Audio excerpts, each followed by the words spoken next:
नमस्कार दोस्तों, स्वागत है आपका मेरे YouTube चैनल स्टार अंकल जी पे। आज मैं आपके लिए लेकर आया हूँ राजस्थान गवर्नमेंट हेल्थ स्कीम, जिसको अपन आरजीएचएस के नाम से भी अपन जानते हैं। उसके अंतर्गत जो ऑनलाइन दावे प्रस्तुत करने के लिए एक रिम्बर्समेंट नाम का एक ऑप्शन उपलब्ध कराया गया है, उसके रिगार्डिंग दोस्तों कंप्लीट जानकारी मैं आपके लिए इस वीडियो के माध्यम से लेकर आया हूँ। जिसके लिए मैं आपको कहना चाहूँगा कि मेरा वीडियो आप शुरू से लेकर अंत तक जरूर देखें, जिससे आपको कंप्लीट जानकारी उपलब्ध होगी कि आप जो ऑनलाइन दावा है, आपका ऑनलाइन जो मेडिकल बिल्स वगैरह हैं, उनको कैसे सबमिट कर सकते हो। चलो दोस्तों, आपका ज़्यादा समय नहीं लेते हुए अपन स्टार्ट करते हैं। सबसे पहले अपन को इसके लिए एसएसओ लॉगिन करना होता है। एसएसओ पे लॉगिन करने के बाद जैसो आप लोगों ने पुराने आरजीएचएस के वीडियो देखे होंगे मेरे, उसी प्रकार से आप राजस्थान गवर्नमेंट हेल्थ स्कीम का जो आइकन है उस पर जाएंगे। उसके जाने के बाद दोस्तों आप देखेंगे आपको थोड़ा नीचे जाना होगा। नीचे जाने के बाद जैसे ही आप नीचे इसको ड्रैग करोगे, ड्रैग करने के बाद दोस्तों देखोगे यहाँ पे एक रिम्बर्समेंट नाम से एक ऑप्शन आपको मिलेगा। ये सरकार ने अभी अभी शुरू किया है। आप जैसे ही इस पे क्लिक करोगे दोस्तों, आपके सामने ये स्क्रीन ओपन होके आएगी। ठीक है दोस्तों, इसका मतलब ये है कि जो मैं आपको पहले बता चुका हूँ कि जैसे मान लो किसी को वो डिलीवरी थी और वो इमरजेंसी डिलीवरी है और अचानक मतलब उनको जरूरत पड़ गई डिलीवरी कहीं करवाने की, तो दोस्तों उसके लिए आप आपका जो भी कोई भी नज़दीक हॉस्पिटल होगा वहाँ एडमिट हो सकते हो। वहाँ पे इसने आप इलाज ले सकते हो। उसके बाद जो आपका पैसे जो भी लगते हैं वहाँ पे इन्वेस्टिगेशन, मेडिकल कंसल्टेशन चार्जेस वगैरह जो भी हॉस्पिटल में लगते हैं उनका आप क्लेम सरकार पे कर सकते हो। चलो दोस्तों, आप इसके लिए कैसे अप्लाई करोगे इसके लिए अपन बात करते हैं। सबसे पहले होता है रिबर्समेंट मॉड्यूल। मतलब मॉड्यूल के अंदर होगा न्यू क्लेम है या track your claim. New claim का मतलब होगा अपन बिल्कुल नए क्लेम कर रहे हैं, मतलब अपन पहली बार उसमें एंट्री कर रहे हैं। ट्रैक योर क्लेम का मतलब है आप उसका क्लेम किस स्तर पे है, कहाँ पड़ा है, कितने दिन बाद रिफंड होगा, ये सब चीजें मतलब क्लेम का स्टेटस आप देखने के लिए इस ऑप्शन को यूज करोगे। मतलब क्लेम करने के बाद का ये ऑप्शन है, तो अपन न्यू क्लेम लेंगे। यहाँ पे न्यू क्लेम पे आप जैसे ही क्लिक करोगे दोस्तों, उसके बाद आप नीचे जाओगे। यहाँ पे आपकी कुछ बेसिक्स डिटेल है जो ऑटो फिल होके आ जाती हैं। आपको भरने की जरूरत नहीं पड़ेगी, कुछ चीजें भरने की जरूरत पड़ेंगी, सारी चीजें आपको भरने की जरूरत नहीं पड़ेगी। जैसे आरजीएचएस कार्ड नंबर है, RGS card number auto fill होके आएगा। पेशेंट नेम आप यहाँ पे ड्रॉप डाउन मिलेगा, यहाँ से आप सेलेक्ट कर सकते हो। उसके बाद होता है बेनिफिशियरी का ईमेल दोस्तों। तो ईमेल भी आपको यहाँ पे मैंडेटरी नहीं है, आप भरना चाहो तो भर सकते हो।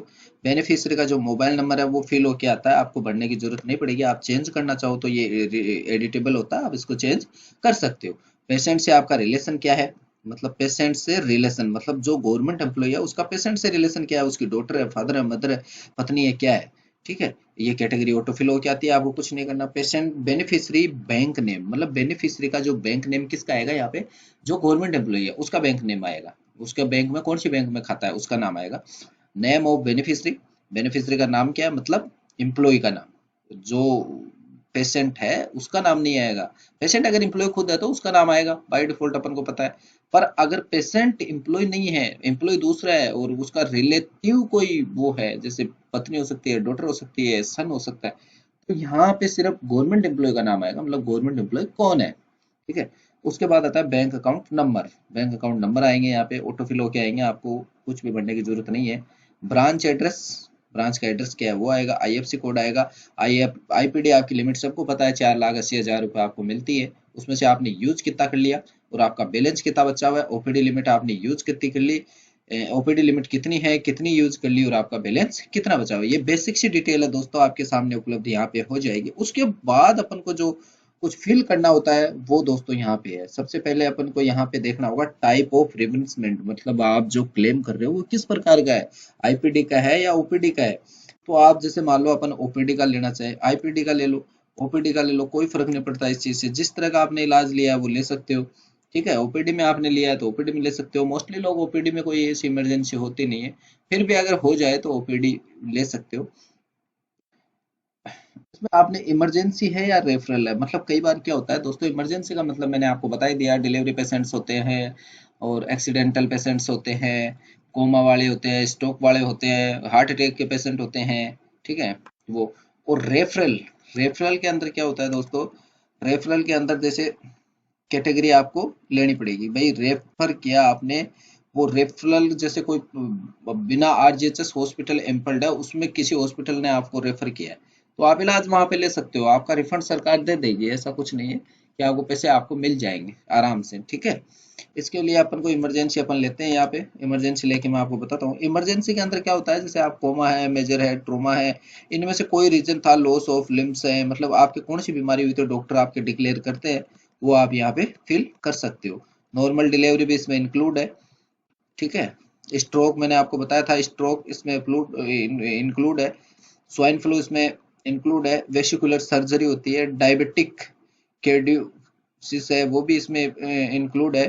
मतलब बहुत सी चीजें हैं जिनमें अपन को इमरजेंसी इलाज की जरूरत पड़ती है दोस्तों, वो सारी चीजें इसमें इंक्लूड है। उसके बाद अपन आगे चलते हैं, किस हॉस्पिटल में आपने इलाज लिया, उस हॉस्पिटल का नाम मैंडेटरी है, एड्रेस उस हॉस्पिटल का, हॉस्पिटल के कॉन्टेक्ट नंबर कि कहाँ पे है वो, राजस्थान में, हरियाणा में, पंजाब में, कहाँ पे है, डिस्ट्रिक्ट कौन से डिस्ट्रिक्ट में है, डिस्ट्रिक्ट में पैलेस क्या है, पिन कोड क्या है, डॉक्टर नेम क्या है, डेट ऑफ एडमिशन, आप किस डेट को एडमिट हुए, किस डेट को वो डिस्चार्ज हुए, और रीजन, ये इंपॉर्टेंट चीज है दोस्तों। यहाँ पे आपको क्यों आवश्यकता पड़ी कि आप आरजीएचएस बिना इम्पेल्ड हॉस्पिटल के अंदर आपको एडमिट होने की या ओपीडी इलाज लेने की जरूरत पड़ी, यहाँ पे कारण डालना पड़ेगा आपको, ठीक है। वो आपको डॉक्टर बता देंगे, डॉक्टर डिक्लेयर करते हैं कि इस कारण से इस पेशेंट को यहाँ पे एडमिट किया गया था, ठीक है। उसके बाद क्या होता है दोस्तों, यहाँ पे आपकी जो कंसल्टेंसी चार्ज है, डॉक्टर विजिट चार्ज है, वो पैसे कितने लगे, इन्वेस्टिगेशन चार्जेस कितना लगा, मेडिसिन चार्जेस कितना लगा, और टोटल मिला के आपका टोटल इतना हुआ और आपने क्लेम कितने का चाहते हो, मतलब ये अमाउंट लगभग सेम ही रहती है, ठीक है। अब इसमें आपको कुछ डॉक्यूमेंट अपलोड करने होते हैं दोस्तों, तो देखिए सबसे पहले होता है सबमिटेड प्रिस्क्रिप्शन, ठीक है। पर सबमिटेड प्रिस्क्रिप्शन का मतलब होता है दोस्तों, आप जो डॉक्टर की कंसल्टेंसी, अपन जैसे हॉस्पिटल में जाते हैं रजिस्ट्रेशन करवाते हैं, तो अपन को एक पर्ची देते हैं, वो डॉक्टर की कंसल्टेंसी पर्ची होती है, उसको आप यहाँ पे अपलोड करोगे। मेडिकल बिल्स, जितने भी मेडिकल बिल्स होते हैं आपके, 1 2 4 5 10 कितने भी हुए, उन सब की आप एक पीडीएफ बनाओगे, यहाँ पे अपलोड करोगे।